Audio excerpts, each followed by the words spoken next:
আসসালামু আলাইকুম। Welcome back tech smart school.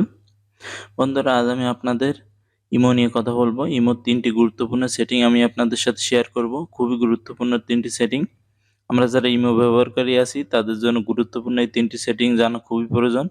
এই ৩ টি সেটিং নিয়ে আপনাদের সাথে আজ আমি কথা বলবো। তো বন্ধুরা, চলুন কি সেটিং আছে সেটি আপনাদের আমি দেখিয়ে দিই। তো যারা এখনো আমার চ্যানেলটি সাবস্ক্রাইব করেনি অবশ্যই সাবস্ক্রাইব করে দিবেন। পাশে নোটিফিকেশন বেল আইকনটা অল করে দিবেন।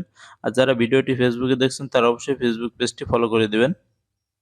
তো বন্ধুরা, আপনার ফোন থেকে আপনার যে ইমো অ্যাপটি আছে, দেখতে পাচ্ছেন আমার এই যে ইমো অ্যাপটি আছে, এই যে ইমো অ্যাপটি আমি ওপেন করছি।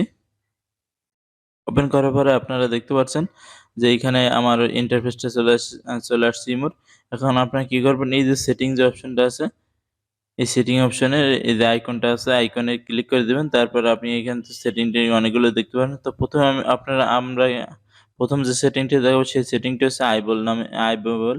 এই আইবলটার কাজ কি? এটি আমি আপনাদের অন করার পরে বলে দিচ্ছি। এখানে ক্লিক করবেন। ক্লিক করার পরে দেখতে পারবেন যে এখানে আপনার আইবলটা অন করতে বলবে। দেখতে পাচ্ছেন? এই যে এইখানে যে অপশনটা আসছে, এই যে এই অপশনটা আপনারা অন করে দিবেন। এখানে এনেবলস আছে, এনেবল করে দিবেন।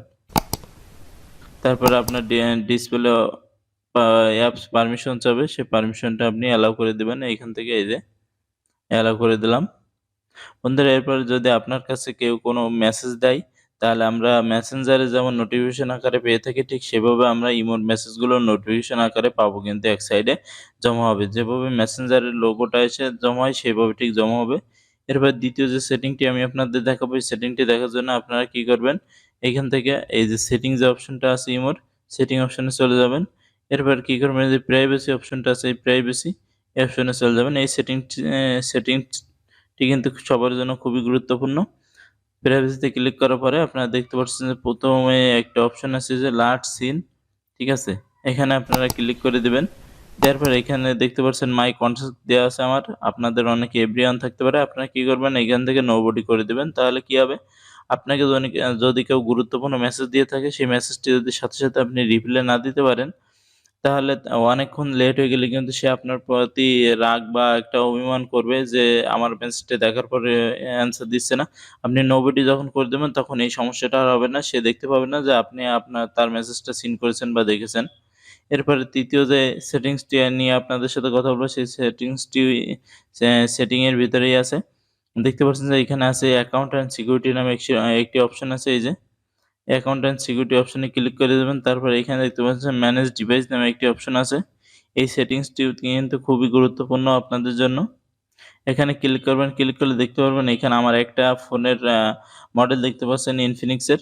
আমি শুধু এই ফোনটাতেই ইমো ব্যবহার করে থাকি। আপনারা যখন অনেক ফোনে ইমো ইনস্টল বা ব্যবহার করে থাকবেন তখন নিচেই কিন্তু এই নিচের দিকে কিন্তু সেই ফোনের মডেলগুলো দেখাবে, অথবা আপনি এখান থেকে দেখে বুঝে নিতে পারবেন যে আপনার ফোনটি কোনো ফোনের যে ইমোটি আছে, ইমোটি অন্য কেউ ইউজ করছে কিনা বা অন্য কেউ হ্যাক করে ফেলছে কিনা, সেটাও কিন্তু আপনি এইখান থেকে খুঁজে দেখতে পারবেন।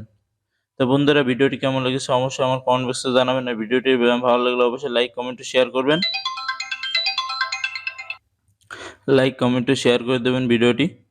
তো বন্ধুরা, আজকের ভিডিও এ পর্যন্তই। পরবর্তী নতুন কোনো ভিডিও, নতুন কোনো টপিক নিয়ে আবার দেখা হবে। সে পর্যন্ত সবাই ভালো থাকবেন, সুস্থ থাকবেন। আল্লাহ হাফেজ।